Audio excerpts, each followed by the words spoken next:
Hi Pre-Calculus. Today we are going to be doing Unit 13, Lesson 1, Sequences, Series, and Summation. So you might have done this before. Today we're going to be talking about sequences, which are just lists of numbers. So here we have 1, 3, 5, 7, 9, 11.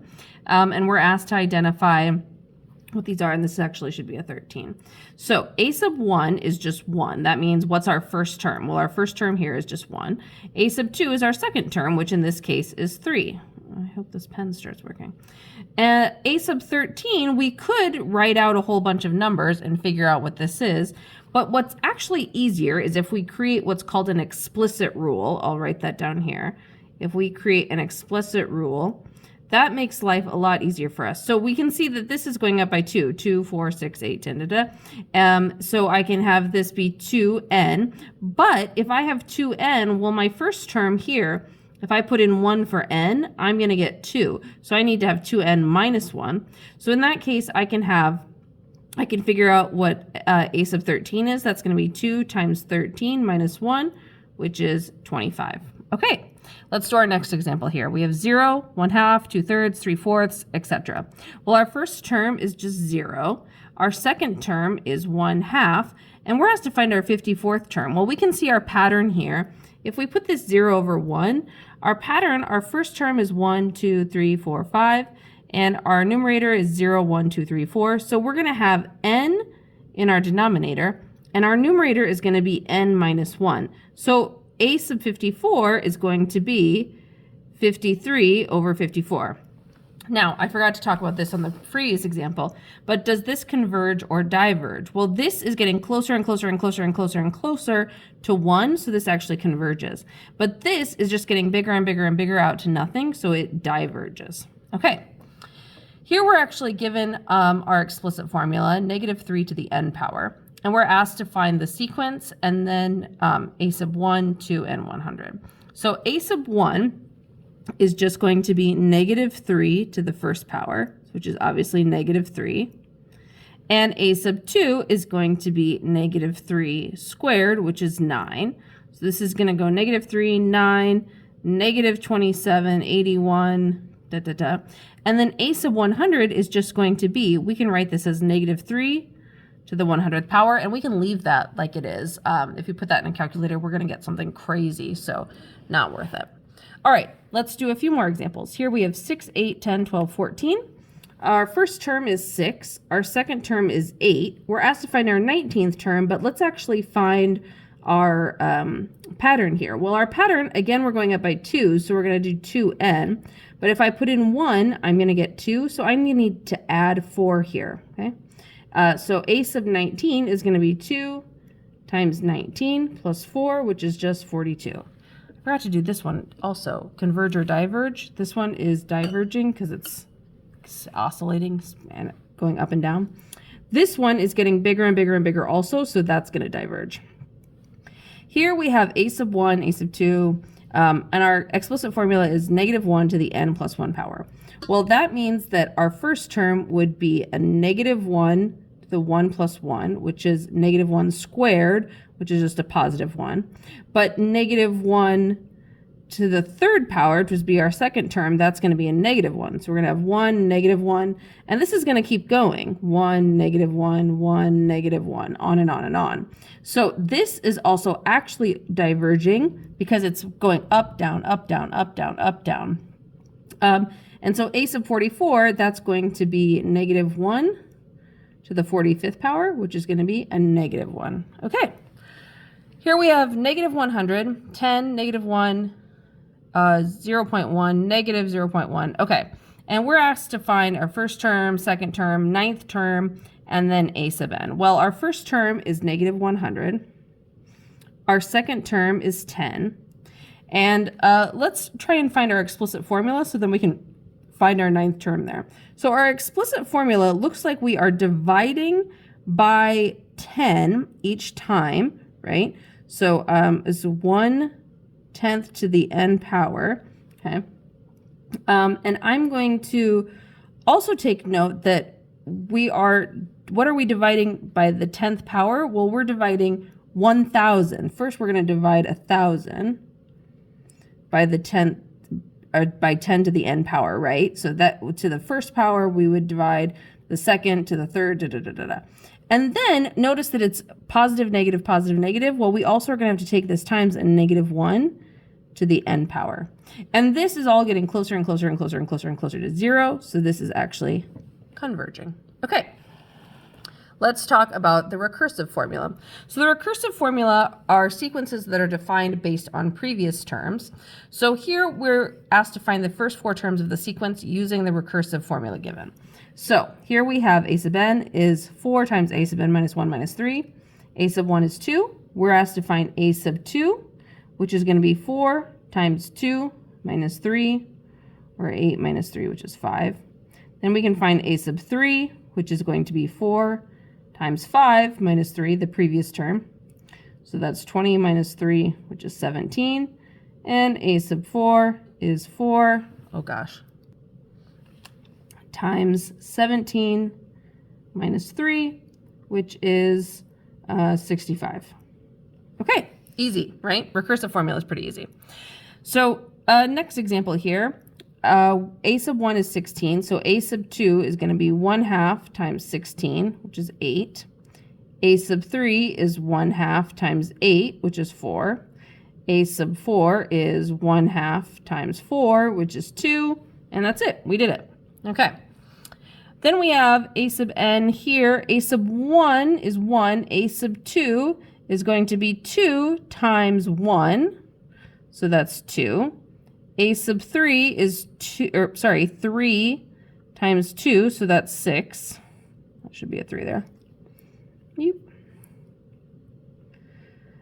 A sub 4 is 4 times 6, which is 24, and so on. Okay, easy stuff. Kind of fun to do.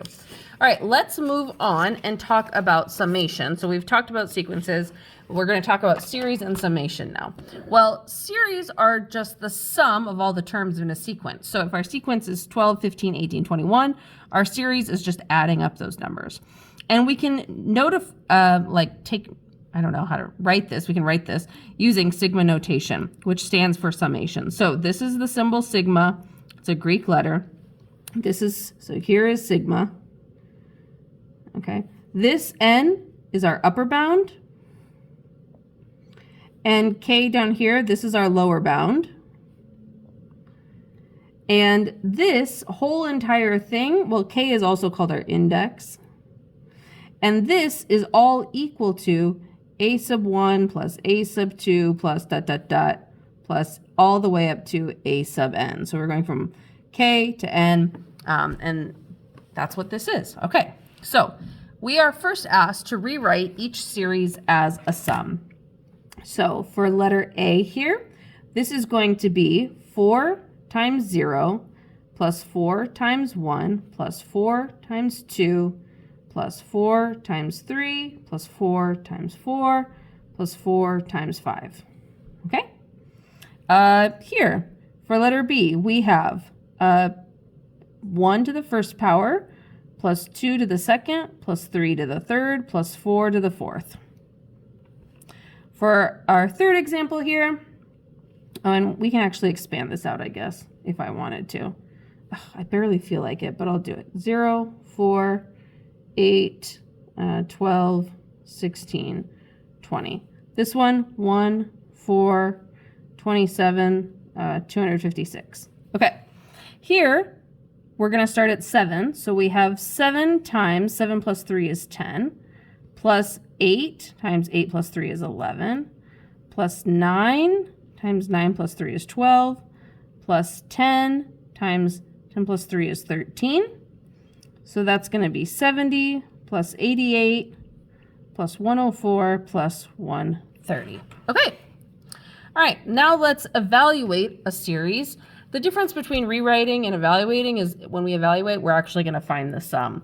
So here we have 3 to the 0 plus 3 to the first plus 3 squared plus 3 cubed plus 3 to the fourth. So that's 1 plus 3 plus 9 plus 27 plus 81. And if we add all of those up, we get 121. Here, looks very complicated, but it's really not so bad. This is going to be negative 1 to the 1 minus 1 is 0 power times 1 over 1 plus negative 1 to the first power times 1/2 plus negative 1 to the second power times 1/3 plus negative 1 to the third power times 1/4. So that's going to give us 1 minus 1/2, plus 1/3 minus 1/4. And if we want, we can add that up. Well, we have to. It's 7/12. Okay. Here we have our first term is going to be 4 squared over, so that's 16 over 2, which is 8, plus 25 over 2, plus 81, or no, 6 squared is 36 over 2, which is 18, plus 49 over 2. And if we add those up, we get 63. Okay. Finally, we are asked to rewrite these series using sigma notation with k equals 0 and k equals 1. So first, let's start with k equals 1 on this. So we're going to write the sum of, from k equals 1 to, so we've got 1, 2, 3, 4, 5, 6. Okay. And what's our pattern here? Well, our pattern here is going to be, looks like we're doing 1 over k, right? 1 over each term, so 1 over k. But this also needs to be taken by negative 1 because we're oscillating between positive and negative. But if I have negative 1 to the first power, that's going to make this negative. So actually what I need to do is have this be to the k plus 1 power so that the first term is positive. Now, I can also rewrite this with a 0. So the sum from k equals 0 to 5, okay? So that is going to be equal to 1 over, and instead of just k, I'm going to have k plus 1, right? Because that's going to be 0 plus 1. And again, that needs to be multiplied by negative 1. But this time I can take it just to the k power because to the 0 power is just going to be 1, right? So that works well there. All right, let's do this example here. We got 1, negative 2/3 plus 4/9 minus 8/27 plus 16 over 81. So the sum from k equals 0, let's start with 0 this time, to 4, so 0, 1, 2, 3, 4, is going to be, well, it looks like we have 2/3 as kind of our base, right? Base, but when we start with 0, it becomes 1. And then this is also alternating, so it's 2/3 to the k power, and then also times a negative 1. But if we want to start this with k equals 1, that goes up to 5. Then we're going to have 2/3 again, but rather than going to the k power, we can go to the k minus 1 power, right? That'll give us that 1 start there. And we still need to have a negative 1, but this time, since it's to the first power, we want this, and we want it to start positive, so this could be to the k plus 1. Okay. All right, hopefully all of that makes sense. We can go over any questions you have in class. Bring them then, and I'll talk to you later. Bye.